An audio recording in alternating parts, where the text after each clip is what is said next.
Good morning, sir. So I'm here. My name is James. So I'm here to have some interview sa imo about physical activity. So, sir, now I have questions about this like daily physical activity sa imo. So starting of it is kanang on average, how many minutes per day do you engage in physical activity? For physical activity, maybe if I do like exercise good or kanang mag-gym, minimum of 1 hour dun na. And then maybe if like kanang sa other days, not 5, mga 10 minutes to minimum. So next question, sir, is how many days per week do you perform moderate intensity activities like kanang butang lang nato kuan like light cycling or brisk walking? For a whole week na? Oh, sa ka week. Maybe twice or thrice. Nice. So unsa may nakuha niyo diha kanang mga kuan nakuha niyo? Usually diligent ko always like every week na mag-gym, pero mag-gym like weightlifting o treadmill, cycling.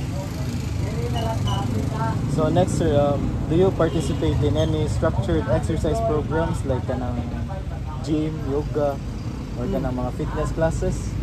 Gym na. Kanang how often sa gym? Akong goal yun is like mga at least mga twice or thrice a week, pero usually di kaya na umagbuhat. So maybe mga once a week maong ginakuan yun.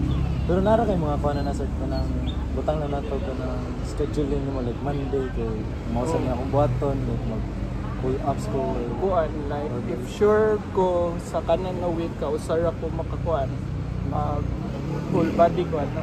Pero if kanang na ako yung mga free na week maka twice or thrice ko depende man gud sa kuan like kung sa kaago ako lawas ko sa kuan ikan sa work. Next question, sir, is how much time do you typically spend sitting during a weekday? Sitting? Oh, weekday. Like kanang at work or kanang watching TV? Sa at work kay di man kayo kay sa real estate sige man naglakaw maybe sitting na ko kay during travel kanang magmotor mo sa kyanan mga banabana sa niyo mga pila mo siguro if in a day mga total siguro mga hours siguro or about dili kay ko sure din. So next question, sir, is do you use like active modes of transportation like kanang bike or kanang motorbike? Wala pa dyan kuhan, sir, bike or naka-strike ka bike pero dili siya mode of transport na ko like sa ako work or kuhan. Bike lang like recreational lang na like kanang pasingot lang ina na, sir. So next question is how often do you include strength or resistance training in your weekly routine? Mag whole body ko na na siya pero most of the time na yung strengthening. Number one again na. So next question, sir, is are you aware of the WHO or your country's physical activity guidelines for adults? Like kanang mga ibang istorya nila kanang ano yung buhatan nimo for this day or kuli mo ano yung buhatan nimo for the other day. Aware mga exercises, yoga or kanang butang lang nato sa kanang mga kanang zumba ano na. Aware man nun sa mga nala kaso depende man gud sa free time sa tao gud kay nayuban na like ganahan jud na zumba makuan pero di na makaya sa kuan basin nga over fatigue ato lawas nasa maayo kaya over fatigue kay mura mag diya jud na yan sa mutan na jud di na jud ka exercise lantan pa ka. So next question is what do you think is the recommended amount of moderate intensity aerobic activity per week for adults like imuha lang recommended amount per week? Like if kuntahay mag-exercise ka like mag-gym ka or kuan like mag-exercise ka at least twice or thrice a week maybe sa kanan na per day nimo sa week kay mag 30 minutes ka at least 30 minutes kaya masubraan kay if makaya 1 or more mas dito pero di sad masobra na ayun sobra kay sila dun. Too much is so enough na. So next question is, do you know if strength training exercises are recommended as part of weekly physical activity? How often does it? Like sa gym, usually strengthening ang good, labi na sa laki, labi na mag-weights and ana. Doon na kay ka ng partner sir nga lahi po din yung type of ka ng kuhan sa gym. Ang sa akong partner kay ko usually is cardio ramang good siya. So treadmill ug cycling ang gina-aim term. Pero sa sir, dili ra sa mo magkabangga. Like Dili.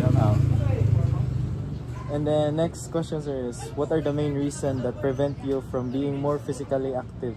Like Work Work jud no yun na work. Labi na if ang work kay mukaon jud og oras. Niya kung tayo sa work nimo kapoy siya pero pagka kuan man gud labi na ka ng biyahe nimo sa work dira man kapoy yun dito mayo labi na magmotor ko ang init sa adlaw pa pagkagabi usually gabi man gud ko ga gym kay wala ko time sa buntag.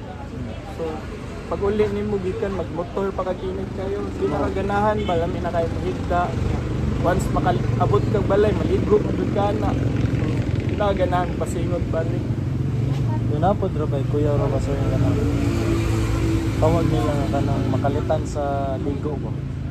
May kumutuwa na. Pero inoon based na sa study mo gud namsad sila ikuan nga like i-engage gid og cold gid ang imong lawas. Man na cold.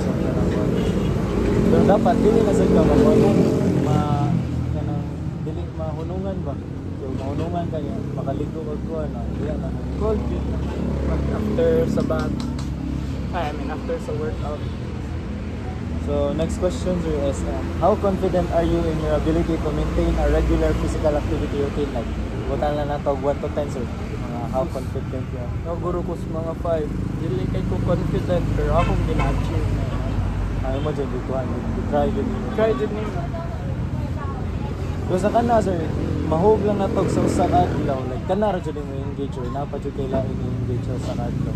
Kuan, ako di magod ko kasaad yun sa one time kay sabi na sa kuan magod ko ka na real estate na commission based so need na yung mga client ng palit lang di musud ani nadlaw or mo cancel so it musud imbis na kay mong program is for today move nimo nana so dili jud na ko siya ma-set to tarong pero at least mong giingon at least once a week na jud kay exercise minimum na 30 minutes.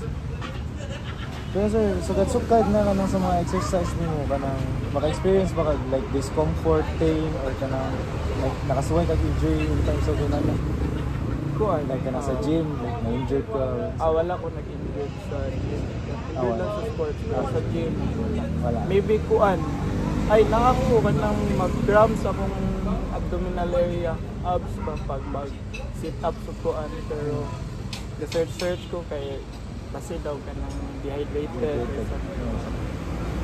So next question is, what level of fitness or endurance would you ideally like to achieve? Like walk without fatigue or mo run ka og 5K na kanang increase na kanang muscle strength na. Mas ganahan ko ng 5K kay digit ko kalahot kay og jogging mo din ako jogging run. Pero kung sa kailan na sir, like butang lang na to, nakasuway kag 3K, dili ra kahangos. Nakasuway ko fun run mga 5K mo na akong pinakakuan jud. Pero dili kita kahangos hangat mo jud na. Pero mo na kuha mga kuwang ko endurance pero dili jud kay sa nako jud na focus on good endurance kaayo. At least lang makadaghan pa ka og mga kuan. Di ka mahutdan dayon og hangin dayon. I think tunga sa 5K normal naman siguro na So next question din, like kanang napakay specific na kanang physical goal like karon like kanang imong gi-try o kanang achieve ba? Like kanang mo lose of weight or kanang imong stamina or imong mobility or na-improvement sa imong self kuan muscle endurance, muscle strength mo yun ako kuan magpa kuan sa may form sa lawas. Mga kong goal kayo. Ang pangin ni sir. Dili na kayo. Dili lang kayo. Ay, na good din. Pagka nang mag-cardio ka like ka ng treadmill, pero dili dito kay sugat-dugay ano. Mga, let's say, mga 20 minutes mo na ako ang ginaset. Ako ban kay diretso na dito. Engage yun.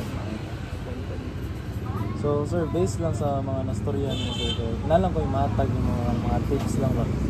So first sir, katong sa imuhang kuan, di ba kay real estate mga so usually kay nasa office niyo say kay mo engage ka dito gid sa kanang like butang lang na to like mga buildings or kanang mga lote.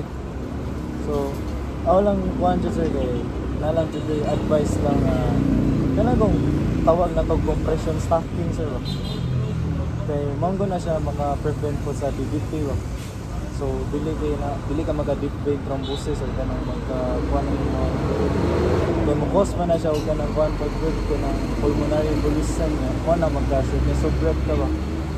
So mo lang ako ang makuan in terms of kanang inana niya.